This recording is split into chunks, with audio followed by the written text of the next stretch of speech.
get ready with me na umuwi galing night duty. Ayan nga, sinalubong pa talaga tayo ni Haring Araw.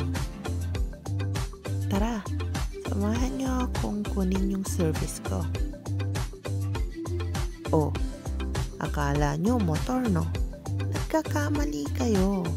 Ang gamit ko ay e-bike o bisikletang de baterya.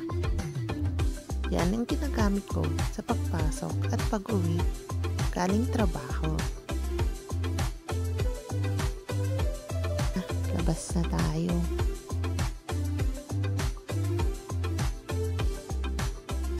Pero bago yan, magsabi muna tayong pauwi na tayo. Nakapagpaalam na ako kay Manong Guard. Kaya ituloy-tuloy na natin to. O diba, palabas ka pa lang, ang dami ng puno. Dito na tayo sa Tawakan Road.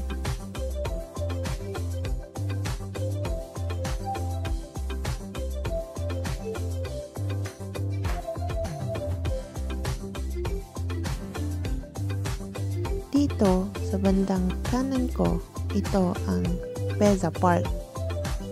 Dito naman sa kaliwa ko, yan ang BPO naman ng mga trabaho. At ayun na, may mga jeep na ring nag-aabang ng mga pasahero. Alam nyo ba, natatakot ako noon na tumawid sa intersection na yun. Kaya ang ginagawa ko, nakikisabay na lang ako sa pagtawid sa ibang mga sasakyan. Pero ngayon, okay naman na. Natutunan ko na rin tumawid mag-isa. Wow, ang ganda! O diba, dito sa Baguio, kung san-san ka lang makakakita ng mga bulaklak, nasa tabi lang ng daan. Pero paglalapitan nyo yun, ang gaganda nila. Ito pala ang maganda pag-uwi mo sa umaga. Sariwang hangin at maliwalas na kapaligiran ang makikita.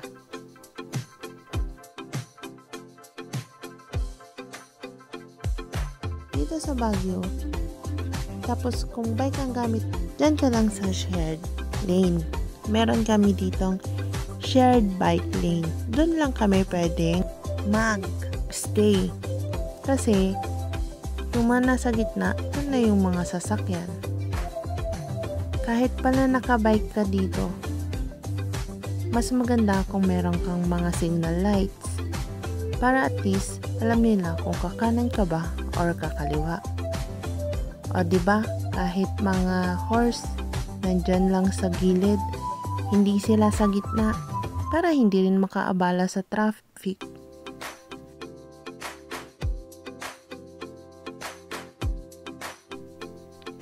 Yung shared bike lane ay may mga road marking paint. Para siyang embossed paint sa kalsada. Kaya pag nadaanan mo, medyo matagtag talaga. Diba? Ang ganda-ganda ng Tawakan Road. Daming natatakot dito sa daan na to. Kasi daw sa gabi, may mga nagpapakita. Pero sa part ko, thankfully, wala pa naman akong nararanasang mga ganun. At sana wala na talaga. At sa umaga naman, gustong-gusto ko. Kasi, ang peaceful niya. Tapos, ang ganda mag-jogging, ang ganda mag-walking, ang ganda mag-bike. Maraming nagja-jogging din dito. Baka sa daan, may mga kasalubong pa tayo. Meron ka ring makakasabay na mga nagbabike, mga mountain bike, na nag-i-e-bike, tsaka yung iba nakasakay naman sa kabayo. Ito yung pinakagusto kong site dito kasi ang dami-daming puno, straight lang, tapos ang dami-daming puno. Ang ganda lang talaga mag-bike dito. Nakita niyo yung Vox? Ang cute-cute nun. Ang takbo lang naman namin dito, nasa 25, ganun. Kasi hindi naman ganun kalakas. Malakas pa yung kabayo kaysa sa e-bike namin.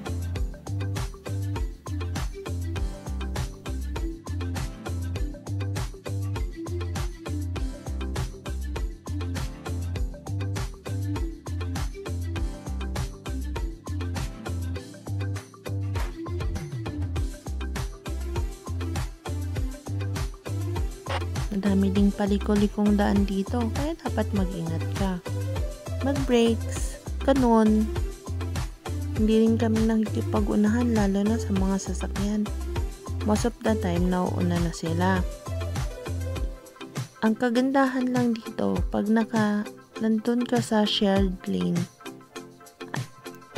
feeling safe ka dahil karamihan ng mga bag drivers ay aware and expected nila na may mga bike or cyclist na nakikishare ng daan.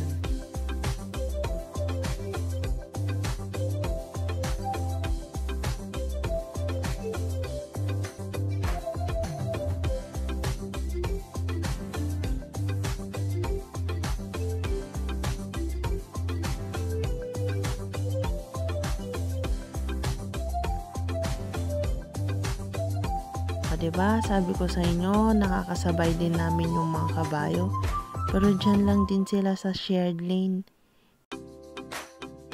Pang lugar na sa gitna yung mga e-bikes nila. Pero dito sa Baguio, disiplinado naman kami. Sa Lawakan Road, may mga makikita kang mga resting area. Meron ding makikitang resting area para sa mga bike. Meron din yung para sa mga sasakyan, lalo na sa mga nasisiraan. Pwede kang mag-pull over doon.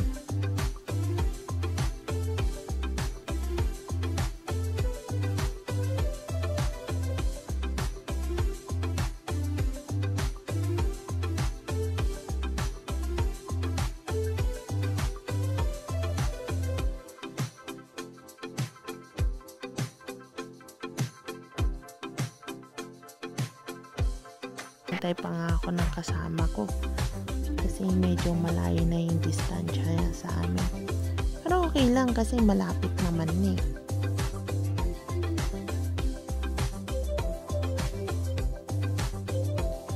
Wala masyadong nag-overtake dito kasi nga puro paliko-liko daan. Pero kung pwede naman, hindi carry lang.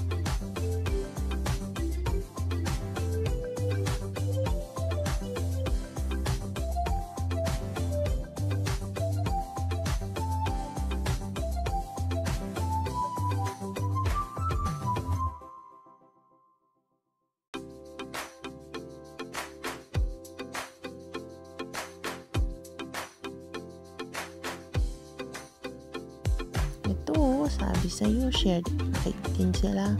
Hi, Manong.